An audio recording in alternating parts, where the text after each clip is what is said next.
ನಮಸ್ಕಾರ. ಸತ್ಯ ಸರಸ್ವತಿ ಅಡುಗೆ ಮನೆಗೆ ಸ್ವಾಗತ. ನಾನು ಭಾರ್ಗವಿ. ಇವತ್ತು ಭಾತ್ ಮಾಡ್ತಿದ್ದೀನಿ. ಅಂದರೆ ನಾನು ಒಂದು ಬದನೆಕಾಯಿ ಇತ್ತು ಮತ್ತು ಚಪ್ಪರದವರೆಕಾಯಿ ಇತ್ತು. ಅದರಲ್ಲಿ ನಾನು ಭಾತ್ ಮಾಡೋಣ ಅಂತ ಎಲ್ಲ ತೆಗೆದಿಟ್ಕೊಂಡಿದ್ದೆ. ಅದಕ್ಕೆ ಒಂದು ಪುಡಿ ಮಾಡೋದನ್ನು ತೋರಿಸ್ತೀನಿ ನೋಡಿ. 1 ಕಪ್ಪು ಕಡಲೆಬೇಳೆ, ಅರ್ಧ ಕಪ್ಪು ಉದ್ದಿನಬೇಳೆ, 1/4 ಕಪ್ಪು ಕೊತ್ತಂಬರಿ ಬೀಜ ಎಷ್ಟಿದೆಯೋ ಅದರಲ್ಲಿ ಅರ್ಧ ಜೀರಿಗೆ ತೊಗೊಂಡಿದ್ದೀನಿ. ನಂತರ 2 ಇಂಚು ಚಕ್ಕೆ, 1 ಲವಂಗ, ಒಂದು ಸ್ವಲ್ಪ ತುಪ್ಪ ಹುರಿಯೋದಕ್ಕೋಸ್ಕರ. ಇಲ್ಲಿ ಈ ಕಪ್ಪಲ್ಲಿ ಕಡಲೆಬೇಳೆ ಉದ್ದಿನಬೇಳೆ ಎಲ್ಲ ಇತ್ತಲ್ಲ, ಅದು ಈ ಕಪ್ಪಲ್ಲಿ 1 ಕಪ್ ಆಯಿತು.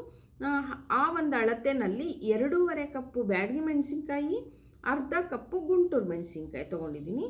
ಮತ್ತು ಆ ಚಿಕ್ಕ ಕಪ್ಪಲ್ಲಿ 2 ಕಪ್ಪು ಕೊಬ್ಬರಿ ತೊಗೊಂಡಿದ್ದೀನಿ, ಒಣ ಕೊಬ್ಬರಿ ತೊಗೊಂಡಿದ್ದೀನಿ. ಈಗ ತುಪ್ಪ ಒಂದು ಸ್ವಲ್ಪ ಹಾಕಿ ಚಕ್ಕೆ ಮತ್ತು ಲವಂಗ ಹುರ್ಕೊತೀನಿ. ಚಕ್ಕೆ ಹಾಕ್ಕೊಳ್ತೀನಿ. 2 ಇಂಚು ಚಕ್ಕೆ ಹಾಕ್ಕೊಂಡು ಆಮೇಲೆ 1 ಲವಂಗ ಹಾಕ್ತಿದ್ದೀನಿ. ಹಾಕಿ ಅದನ್ನು ಚೆನ್ನಾಗಿ ಹುರಿದು ಗೊತ್ತಾಗುತ್ತೆ, ಅದು ಎಲ್ಲ ಒಂಥರ ಕೆಂಪು ಥರ ಬರುತ್ತೆ. ಆದಮೇಲೆ ಅದನ್ನು ತೆಕ್ಕೊಂಡು ಇದಕ್ಕೆ ಕಡಲೆಬೇಳೆ ಹಾಕ್ಕೊಳ್ತೀನಿ. 1 ಕಪ್ಪು ಕಡಲೆಬೇಳೆ ಇಟ್ಕೊಂಡಿದ್ನಲ್ಲ ಅದನ್ನು ಚೆನ್ನಾಗಿ ಹುರ್ಕೊಳ್ತೀನಿ. ಇದೆಲ್ಲ ಮೀಡಿಯಮ್ ಉರಿ ಇಟ್ಕೊಂಡೆ ನಾನು ಹುರ್ಕೊಳ್ತಿದ್ದೀನಿ. ಇದಕ್ಕೆ ಒಂದು ಸ್ವಲ್ಪ ಇಂಗು ಹಾಕ್ತೀನಿ. ಕಡಲೆಬೇಳೆ ಆಯಿತು, ಇಂಗಾಯಿತು. ಈಗ ಅರ್ಧ ಕಪ್ಪು ಉದ್ದಿನಬೇಳೆ ಇಟ್ಕೊಂಡಿದ್ನಲ್ಲ ಅದನ್ನು ಹಾಕ್ಕೊಳ್ತೀನಿ. ಹಾಕ್ಕೊಂಡು ಅದನ್ನು ಒಂದು ಸ್ವಲ್ಪ ಹುರಿದು ನಂತರ ಕೊತ್ತಂಬರಿ ಬೀಜ ಒಂದು 1/4 ಕಪ್ ಇಟ್ಕೊಂಡಿದ್ದೀನಿ. ಕೊತ್ತಂಬರಿ ಬೀಜ ಎಷ್ಟಿದೆಯೋ ಅದರಲ್ಲಿ ಅರ್ಧ ಜೀರಿಗೆ ಹಾಕ್ಕೋಬೇಕು. ಅದನ್ನೆಲ್ಲ ಚೆನ್ನಾಗಿ ಹುರ್ಕೊಳ್ತಿದ್ದೆ. ಹುರಿದಾದ್ಮೇಲೆ ಕೊತ್ತಂಬರಿ ಬೀಜ 1/4 ಕಪ್ಪು ಹಾಕ್ತೀನಿ. 1/4 ಕಪ್ಪು ಕೊತ್ತಂಬರಿ ಬೀಜ ಇದ್ದರೆ ಆ ಕೊತ್ತಂಬರಿ ಬೀಜದ ಅರ್ಧ ಭಾಗ ಜೀರಿಗೆ ಹಾಕಬೇಕು. ಹಾಕಿ ಅದನ್ನು ಚೆನ್ನಾಗಿ ಘಮ್ಮನ್ನೋ ಥರ ಹುರಿದು ಚೆನ್ನಾಗಿ ಹುರ್ಕೋಬೇಕು. ಹುರಿದಾದ್ಮೇಲೆ ಒಂದು ತಟ್ಟೆಗೆ ಹಾಕ್ಕೊಳ್ತೀನಿ. ಅದೆಲ್ಲ ಹುರಿದಿದ್ದಾಯಿತು. ಒಂದು ತಟ್ಟೆಗೆ ಹಾಕಿ ಆರಕ್ಕೆ ಬಿಡ್ತೀನಿ. ಅದನ್ನು ಮಿಕ್ಸಿಗೆ ಹಾಕ್ಕೋಬೇಕಲ್ಲ, ಹಾಗಾಗಿ ಅದು ಆರಲಿ ಅಂತ ಅದರಲ್ಲಿ ಹಾಕ್ಕೊಳ್ತೀನಿ. ಇದಕ್ಕೆ ಇವಾಗ ಮೆಣಸಿನಕಾಯಿ ನೋಡಿ, ಎಲ್ಲ ಆರಕ್ಕಿಟ್ಟಿದ್ದೀನಿ. ಮೆಣಸಿನಕಾಯಿ ಈ ಬಾಣಲೆಗೆ ಹಾಕಿ ಅದಕ್ಕೊಂದು ಸ್ವಲ್ಪ ತುಪ್ಪ ಹಾಕಿ ನೋಡಿ, ಇಲ್ಲಿ ತೋರಿಸ್ತೀನಿ. 2.5 ಕಪ್ಪು ಬ್ಯಾಡಗಿ ಮೆಣಸಿನ್ಕಾಯಿ, ಅರ್ಧ ಕಪ್ಪು ಗುಂಟೂರು ಮೆಣಸಿನ್ಕಾಯಿ ಎರಡನ್ನು ಹಾಕ್ಕೊಳ್ತೀನಿ. ಚೆನ್ನಾಗಿ ಅಂದರೆ ಹುರ್ಕೊಂಡು ಅದಕ್ಕೊಂದು ಸ್ವಲ್ಪ ತುಪ್ಪ ಹಾಕಿ ಹುರ್ಕೊಳ್ತೀನಿ. ಸ್ವಲ್ಪ ತುಪ್ಪ ಜಾಸ್ತಿ ಹಾಕಿದ್ರೆ ಮಿಕ್ಸಿಗೆ ಜಾರ್ ಬಿಡುತ್ತೆ, ಅಂದರೆ ಅದು ಪುಡಿ ಸರಿಯಾಗಲ್ಲ. ಅದಕ್ಕೆ ಸ್ವಲ್ಪ ಹಾಕಬೇಕಷ್ಟೆ. ಹಾಕಿ ಚೆನ್ನಾಗಿ ಅದು ಘಾಟ್ ಬರುತ್ತೆ ಅನ್ನೋದಕ್ಕೋಸ್ಕರ ಹಾಕಿ ಹುರಿಯೋದು. ಅದನ್ನು ಚೆನ್ನಾಗಿ ಮೆಣಸಿನ್ಕಾಯಿನ ಹುರ್ಕೊಂಡು ಅದನ್ನು ತೆಕ್ಕೊಳ್ತೀನಿ. ಒಂದು ತಟ್ಟೆಗೆ ಹಾಕ್ಕೊಳ್ತೀನಿ. ಅಂದರೆ ಅದು ಚೆನ್ನಾಗಿ ಹುರಿಬೇಕು. ನಿಮಗೆ ಹುರಿದಾಗ ಬೀಜ ಎಲ್ಲ ಇರುತ್ತಲ್ಲ ಅದೆಲ್ಲ ನಾವು ಮಿಕ್ಸಿಗೆ ಹಾಕಿದಾಗ ಚೆನ್ನಾಗಿ ಪುಡಿ ಆಗುತ್ತೆ. ಆ ಪುಡಿ ಆದಾಗ ನಿಮಗೆ ಖಾರ ಎಲ್ಲ ಒಂದು ಸರಿಯಾಗಿರುತ್ತೆ. ಹಾಗಾಗಿ ಮೆಣಸಿನ್ಕಾಯಿನೂ ಚೆನ್ನಾಗಿ ಹುರ್ಕೋಬೇಕು. ಅದನ್ನು ಹುರ್ಕೊಂಡು ಅದಕ್ಕೆ ಕೊಬ್ಬರಿ 1 ಕಪ್ಪು ಒಂದು ಬಟ್ಲಲ್ಲಿ ಚಿಕ್ಕ ಬಟ್ಲಿತ್ತಲ್ಲ ಅದರಲ್ಲಿ 2 ಕಪ್ಪು ಕೊಬ್ಬರಿ ಹಾಕ್ಕೊಳ್ತಿದ್ದೆ. ಅಂದರೆ ಸ್ಟವ್ ಆಫ್ ಮಾಡಿಬಿಟ್ಟಿದ್ದೀನಿ. ಆ ಬಿಸಿ ಇದೆ, ಅದರಲ್ಲಿ ಸ್ವಲ್ಪ ಹೀಗೆ ಕೈ ಆಡಿಸಿದ್ರೆ ಸಾಕಾಗುತ್ತೆ. ಅದು ತುಂಬ ನಾವು ಸ್ಟವ್ ಆನ್ ಮಾಡೇ ಹಾಕ್ಬಿಟ್ರೆ ಅದು ಒಂಥರ ಕೆಂಪಾಗಿಬಿಡುತ್ತೆ, ಚೆನ್ನಾಗಿರಲ್ಲ. ಆಗ ಸ್ಟವ್ ಆಫ್ ಬಾಣಲೆ ಬಿಸಿಗೆ ನಿಮಗೆ ಕೊಬ್ಬರಿ ಆಗಿಬಿಡತ್ತೆ. ಹಾಗಾಗಿ ಅದನ್ನು ಕೊಬ್ಬರಿನ ಮೆಣಸಿನ್ಕಾಯಿ ಇದೆಲ್ಲ ನಾನು ಹುರ್ಕೊಂಡಿದ್ನಲ್ಲ ಎಲ್ಲದನ್ನು ಮಿಕ್ಸಿಗೆ ಹಾಕ್ಕೊಂಡು ತೋರಿಸ್ತೀನಿ ನೋಡಿ. ಅದು ಆರಿದ್ಮೇಲೆ ಮಿಕ್ಸಿಗೆ ಹಾಕ್ಕೊಂಡೆ. ಇಷ್ಟ ಆಯಿತು ಪುಡಿ, ಭಾತಿನ ಪುಡಿ ರೆಡಿ ಆಯಿತು. ಇವಾಗ ನಾನು ಅಕ್ಕಿ ನೆನೆ ಇಟ್ಟಿದ್ದೀನಿ. ಅಕ್ಕಿನ ಈ ಲೋಟದಲ್ಲಿ 1 ಲೋಟ ಅಕ್ಕಿ ತೊಗೊಂಡು ನೀರಲ್ಲಿ ತೊಳೆದು ಆ ನೀರೆಲ್ಲ ತೆಗೆದುಬಿಟ್ಟು ಅರ್ಧ ಗಂಟೆ ಇಟ್ಟಿದ್ದೀನಿ. ಅರಿಶಿನ ತೊಗೊಂಡಿದ್ದೀನಿ, ಇಂಗು, ಸಾಸಿವೆ ಮತ್ತು ಎಣ್ಣೆ, ಒಂದು ಅರ್ಧ ಹೋಳು ನಿಂಬೆಹಣ್ಣು, ಭಾತಿನ ಪುಡಿ ಇಟ್ಕೊಂಡಿದ್ದೀನಿ. ಕರಿಬೇವು, ಒಂದೇ ಒಂದು ಮೆಣಸಿನ್ಕಾಯಿ ಅದನ್ನು ಇದು ಮಾಡಿದ್ದೀನಿ. ಇಲ್ಲಿ ಚಪ್ಪರದವರೆಕಾಯಿ ಮತ್ತು ಬದನೆಕಾಯಿ, ಅದು ಬದನೆಕಾಯಿನ ನಾನು ನೀರಲ್ಲಿ ಹಾಕಿಟ್ಟಿದ್ದೀನಿ. ಈ ಲೋಟದಲ್ಲಿ 3 ಲೋಟ ನೀರು ಇಟ್ಕೊಂಡಿದ್ದೀನಿ ನಾನು. ಆ ನೀರನ್ನು ಅಳತೆ ಅಂದರೆ ನಾನು ನೀರನ್ನು ಬಿಸಿ ಮಾಡಿ ಹಾಕ್ತೀನಿ, ತೋರಿಸ್ತೀನಿ ನೋಡಿ. ಒಂದು ಚಿಕ್ಕ ಬಾಣಲೆ ಇಟ್ಕೊಂಡೆ, ಒಗ್ಗರಣೆ ಮಾಡಿಕೊಳ್ಬೇಕು. ಅಂದರೆ ಆ ತರಕಾರಿ ಎಲ್ಲ ಬಾಡಿಸ್ಕೋಬೇಕು. ಒಂದು ಸ್ವಲ್ಪ ಎಣ್ಣೆ ಹಾಕ್ಕೊಂಡೆ, ಎಣ್ಣೆ ಹಾಕಿ ಸ್ವಲ್ಪ ಬಿಸಿ ಆದಮೇಲೆ ನೋಡಿ, ಸ್ವಲ್ಪ ಎಣ್ಣೆ ಬಿಸಿ ಆದಮೇಲೆ ಇಂಗು ಮತ್ತು ಸಾಸಿವೆ ಇಟ್ಕೊಂಡಿದ್ನಲ್ಲ ಅದನ್ನು ಹಾಕ್ತೀನಿ. ಅದೊಂದು ಸ್ವಲ್ಪ ಚೆನ್ನಾಗಿ ಸಾಸಿವೆ ಸಿಡಿದ ಮೇಲೆ ಒಂದೇ ಒಂದು ಮೆಣಸಿನ್ಕಾಯಿ ಇಟ್ಕೊಂಡಿದ್ದೀನಿ, ಅದನ್ನು ಹಾಕಿ ಕರಿಬೇವು ನೋಡಿ, ಒಂದೇ ಒಂದು ಮೆಣಸಿನ್ಕಾಯಿ ಅಷ್ಟೇ, ಒಗ್ಗರಣೆಗೆ ಒಂಥರ ಘಮ ಇರುತ್ತೆ ಅಂತ ಹಾಕಿ ಒಂದು ಸ್ವಲ್ಪ ಕರಿಬೇವನ್ನು ಹಾಕಿ ಅದನ್ನು ಬಾಡಿಸ್ಕೊತೀನಿ. ಈಗ ಚಪ್ಪರದವರೆಕಾಯಿ ಹೆಚ್ಚಿಟ್ಕೊಂಡಿದ್ನಲ್ಲ ಅದನ್ನು ಹಾಕ್ಕೊಳ್ತೀನಿ. ಚಪ್ಪರದವರೆಕಾಯಿ ಅಂದರೆ ಚೆನ್ನಾಗಿ ಬಾಡಿಸ್ಬೇಕು. ಇದನ್ನು ತರಕಾರಿಗಳನ್ನ ನಾವು ಒಗ್ಗರಣೆಯಲ್ಲಿ ಬಾಡಿಸಿದಾಗ ರುಚಿ ಚೆನ್ನಾಗಿರುತ್ತೆ ನೋಡಿ. ಚೆನ್ನಾಗಿ ಅದನ್ನು ಬಾಡಿಸ್ಕೊಳ್ತೀನಿ. ಬಾಡಿಸ್ದಾದ್ಮೇಲೆ ಆಮೇಲೆ ಬದನೆಕಾಯಿನ ನಾನು ಉದ್ದುದ್ದ ಹೆಚ್ಚಿಟ್ಕೊಂಡಿದ್ದೀನಿ, ಅದನ್ನು ನೀರಲ್ಲಿ ಹಾಕಿಟ್ಟಿದ್ದೀನಿ. ಇಲ್ಲಾಂದರೆ ನೀರಲ್ಲಿ ಹಾಕಲಿಲ್ಲ ಅಂದರೆ ಕಪ್ಪು ಬರುತ್ತೆ ಅನ್ನೋದಕ್ಕೆ ನೀರಲ್ಲಿ ಹಾಕಿಟ್ಟಿದ್ದೀನಿ. ಇದೊಂದು ಸ್ವಲ್ಪ ಬಾಡಿಸ್ದಾದ್ಮೇಲೆ ಬದನೆಕಾಯಿ ಉದ್ದುದ್ದ ಹೆಚ್ಕೊಂಡಿದ್ದೀನಿ, ಅದನ್ನು ಹಾಕ್ಕೊಳ್ತೀನಿ ನೋಡಿ. ಉದ್ದುದ್ದ ಈ ಥರ ಸ್ವಲ್ಪ ದಪ್ಪಕ್ಕೆ ಇದೆ, ಅಂದರೆ ನಾನು ಕುಕ್ಕರಲ್ಲಿ ಮಾಡೋದ್ರಿಂದ ಸ್ವಲ್ಪ ದಪ್ಪ ಇದ್ರೂ ಚೆನ್ನಾಗಿರುತ್ತೆ ನೋಡಿ. ಇದನ್ನು ಬಾಡಿಸ್ಕೊತೀನಿ. ಬದನೆಕಾಯಿಯು ಹಾಕಿದೆ, ಅದನ್ನು ಚೆನ್ನಾಗಿ ಒಗ್ಗರಣೆಯಲ್ಲಿ ಬಾಡಿಸ್ಬಿಟ್ಟು ಒಗ್ಗರಣೆ ಮಾಡಿ ಚಪ್ಪರದವರೆಕಾಯಿ ಒಂದು ಸಣ್ಣದಾಗಿ ಹೆಚ್ಕೊಂಡಿದ್ದೆ, ಹಿಂಗೆ ಹಾಕಿದೆ, ಸಾಸಿವೆ ಹಾಕಿದೆ, ಕರಿಬೇವು, ಒಂದು ಮೆಣಸಿನ್ಕಾಯಿ, ಎಲ್ಲ ಬದನೆಕಾಯಿ ಇದು ಎಲ್ಲ ಹಾಕಿ ಚೆನ್ನಾಗಿ ಬಾಡಿಸ್ತಿದ್ದೀನಿ. ಬಾಡಿಸ್ದಾದ್ಮೇಲೆ ಈಗ ಕುಕ್ಕರಲ್ಲಿ ಹಾಕ್ಕೊಳ್ತೀನಿ. ಅದನ್ನೆಲ್ಲ ಕುಕ್ಕರಲ್ಲೇ ಒಗ್ಗರಣೆ ಮಾಡ್ಕೊಳಕ್ಕೆ ಹೋಗಲ್ಲ ನಾನು.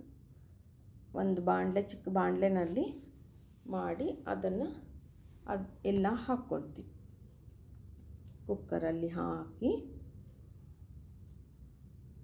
ಅದನ್ನೊಂದು ಸ್ವಲ್ಪ ಚೆನ್ನಾಗಿ ಬಾಡಿಸ್ತೀನಿ ನೋಡಿ. ಚೆನ್ನಾಗಿ ಕುಕ್ಕರಲ್ಲೂ ಬಾಡಿಸ್ದೆ. ಈಗ ಅದಕ್ಕೆ ಒಂದು ಸ್ವಲ್ಪ ಅರಿಶಿನ ಹಾಕ್ಕೊಳ್ತೀನಿ. ಅಲ್ಲಿ ನೀರು 3 ಲೋಟ ನೀರನ್ನ ಕಾಯಕ್ಕಿಟ್ಟಿದ್ದೀನಿ. ಇಲ್ಲಿ ಒಗ್ಗರಣೆ ಎಲ್ಲ ಹಾಕಿದಾದ್ಮೇಲೆ ಅದಕ್ಕೆ ಒಂದು ಸ್ವಲ್ಪ ಅರಿಶಿನ ಹಾಕಿ ಚೆನ್ನಾಗಿ ಬಾಡಿಸ್ಕೊತೀನಿ. ಚೆನ್ನಾಗಿ ಬಾಡಿಸ್ಕೊಂಡು ಅದಕ್ಕಿವಾಗ ಭಾತ್ ಪುಡಿ ಹಾಕಬೇಕು ನೋಡಿ. ಭಾತ್ ಪುಡಿ ರೆಡಿ ಮಾಡಿ ಇಟ್ಕೊಂಡಿದ್ನಲ್ಲ, ನಾನು ತೊಗೊಂಡಿರೋ ಮೆಷರ್ಮೆಂಟ್ಗೆ 4 ಸ್ಪೂನು ಭಾತ್ ಪುಡಿ ಹಾಕ್ತಿದ್ದೀನಿ. ಅದನ್ನು ಚೆನ್ನಾಗಿ ಬಾಡಿಸ್ಬಿಟ್ಟು ಆ ಭಾತ್ ಪುಡಿ ಹಾಕ್ತಿದ್ದಂಗೆ ಘಮ ಅಷ್ಟು ಚೆನ್ನಾಗಿ ಬರ್ತಿದೆ. ಸರಿ, ಅದನ್ನು ಅಕ್ಕಿ ನಾನು ತೊಳೆದು ಮತ್ತು ಅದನ್ನು ನೀರೆಲ್ಲ ತೆಗೆದು ಅರ್ಧ ಗಂಟೆ ನೆನೆಸಿಟ್ಕೊಂಡಿದ್ದೀನಿ. ನೀರಲ್ಲಿ ಹಾಗೆ ನೀರು ಹಾಕಿ ಇಟ್ಟಿಲ್ಲ, ನೀರೆಲ್ಲ ತೆಗೆದುಬಿಟ್ಟು ಅದನ್ನು ಅರ್ಧ ಗಂಟೆ ನೆನೆಸಿಟ್ಟಿದ್ದೆ. ಅದನ್ನು ಒಂದು ಸ್ವಲ್ಪ ಬಾಡಿಸ್ಕೊತೀನಿ. ಚೆನ್ನಾಗಿ ಬಾಡಿಸ್ಕೊಂಡು ನೋಡಿ, ಚೆನ್ನಾಗಿ ಅದು ಅಂದರೆ ಈ ಥರ ಮಾಡಿಕೊಂಡಾಗ ನಿಮಗೆ ಈ ಭಾತು ಉದುರುದ್ರಾಗಿ ಚೆನ್ನಾಗಿ ಬರುತ್ತೆ. ಇವಾಗ ಅದನ್ನು ನೋಡಿ ತೋರಿಸ್ತಿದ್ದೀನಿ. ಇಲ್ಲಿ ನೀರು ಇಟ್ಟಿದ್ದೀನಿ ಕುದಿಯೋಕ್ಕೆ. ಇಲ್ಲಿ ಇದು ಭಾತ್ ಮಾಡೋದಕ್ಕೆ ಕುಕ್ಕರಲ್ಲೆಲ್ಲ ಹಾಕ್ಕೊಂಡಿದ್ದೀನಿ. ಇವಾಗ ಬಿಸಿಯಾಗಿರೋ ನೀರನ್ನು ಇದಕ್ಕೆ ಹಾಕ್ತೀನಿ ನೋಡಿ. ಇವಾಗ ಹಾಕ್ತಿದ್ದೀನಿ ನೀರು, ಬಿಸಿ ಬಿಸಿ ನೀರನ್ನು ಇದಕ್ಕೆ ಹಾಕಿ ನಾನು 1 ಲೋಟಕ್ಕೆ 3 ಲೋಟ ನೀರೇ ಹಾಕ್ತಿದ್ದೀನಿ. ನಾನು ಅದು ಕಡಿಮೆ ಏನು ಹಾಕಿಲ್ಲ, ಆ ತರಕಾರಿಗೂ ಸೇರಿಸಿ ಹಾಕಿರೋದು. ಹಾಗಾಗಿ ಅದನ್ನೆಲ್ಲ ಚೆನ್ನಾಗಿ ಬಾಡಿಸ್ಬಿಟ್ಟು ಎಲ್ಲ ಕಲಕ್ಬಿಟ್ಟು ಇವಾಗ ರುಚಿಗೆ ತಕ್ಕಷ್ಟು ಉಪ್ಪು ಹಾಕ್ತೀನಿ. ಉಪ್ಪು ಒಂದು ಸ್ವಲ್ಪ ನೋಡ್ಕೊಂಡು ಹಾಕಿ. ನಾನು 1.5 ಸ್ಪೂನ್ ಹಾಕಿದ್ದೀನಿ.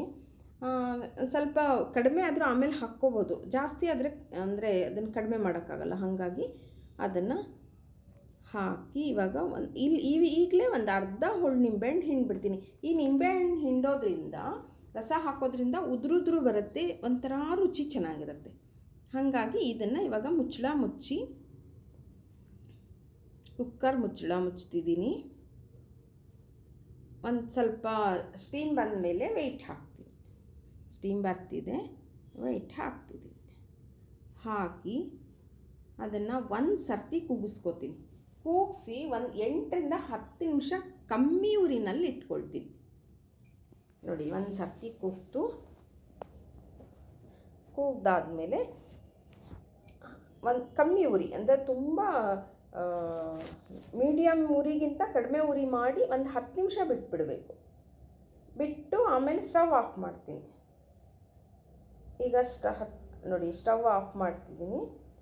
ಇವಾಗ 10 ನಿಮಿಷ ಆಗಿ ಅದು ಕೂಲಾಗಿ ಇವಾಗ ತೆಗಿತಾ ಇದ್ದೀನಿ. ನೋಡೋಣ ಈಗ.